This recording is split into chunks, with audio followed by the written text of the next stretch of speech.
in this House now for a third term, having served with you in the 11th Parliament in the Senate and elected to this House in the 12th Assembly, and now elected for a second time in this 13th Parliament.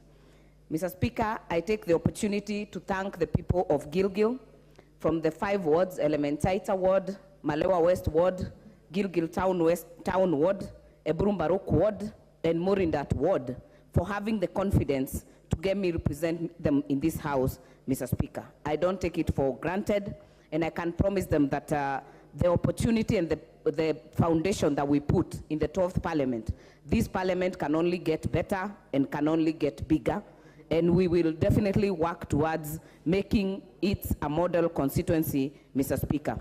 I take this opportunity to also congratulate my colleagues in this House.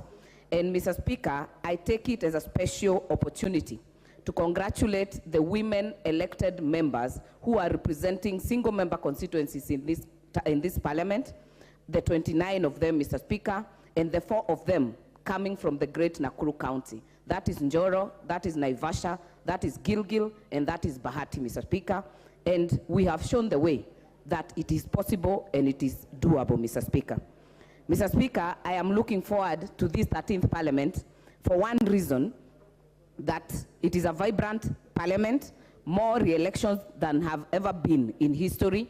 Mr. Speaker, we have never had 60% of us being re-elected in this House. I think it is a major milestone. That means that we have the institutional memory that is required to run this Parliament. And Mr. Speaker, this Parliament has also been restructured in terms of the committees. We know a lot of the work goes to the committee level, Mr. Speaker, and having 39 committees, that is 19 departmental and 20 that are select committees, will mean that work is spread out very well and the workings will be better, Mr. Speaker. I am also very proud that you served as a senator, Mr. Speaker, and I hope that these bicameral relations, just like was noted by the President in his speech, will improve in this 13th Parliament, Mr. Speaker, because we represent the same people. We represent people from our constituencies and from our counties, and that these relationships, the sibling rivalry that we have seen before, will reduce, that we work for Kenyans, whether you serve in the Senate and whether you serve in the National Assembly. Because, Mr. Speaker, we have gone round, because some of the people who are in the 11th Parliament in the National Assembly ended up being in the Senate, in the 12th Assembly, and they were complaining. So, and the same have also happened to others who have become governors, Mr. Speaker. So I hope that we realize in every place that we have been elected, that the sovereignty that we actually practice and are proud of, Mr. Speaker, is donated by Article 1 of the Constitution. It actually belongs to the people. So I hope that even the issue of the bicameral relations that we are talking about, even sponsoring of bills that is across by members from the 2 houses, can actually be actualized so that we have a better, smoother House, Mr. Speaker.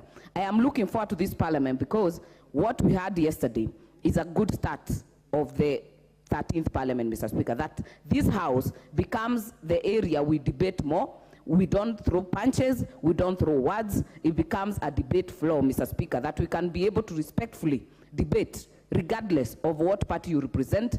And Mr. Speaker, that was also in the presidential speech, that it does not matter you came in through what party in this House. At the end of the day, Parliament is one. We must do our role of legislation, our role of representation, and our role of oversight as one House, Mr. Speaker.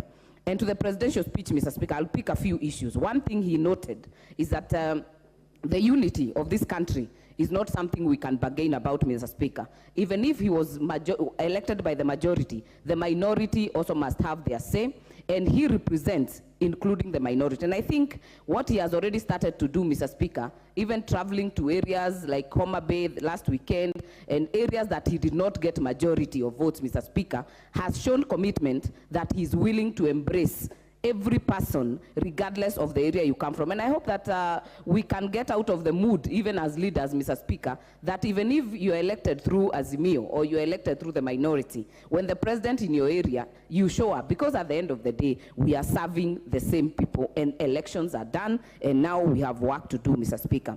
Mr. Speaker, the issue of bipartisan support from this House, Mr. Speaker, the president actually was appealing and not to direct. It is to appeal to this House, Mr. Speaker, that we support his legislative agenda to push the things that he would want to achieve at the executive, Mr. Speaker. And that means, Mr. Speaker, that even if you're in the minority, if something is good for your people, you don't have to just oppose it just for the sake. And the same, you don't have to also support something that does not work for your people, because at the end of the day, you will be accountable to your people.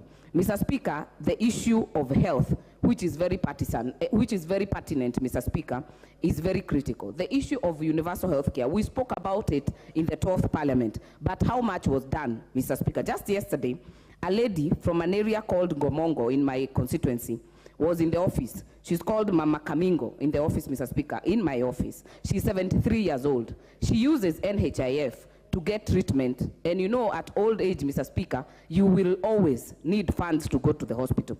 She has not been able to contribute for a whole year, Mr. Speaker. It may look small, but with COVID, with the drought that has ravaged the country, raising that money to actually put in the NHIF card is not easy, Mr. Speaker.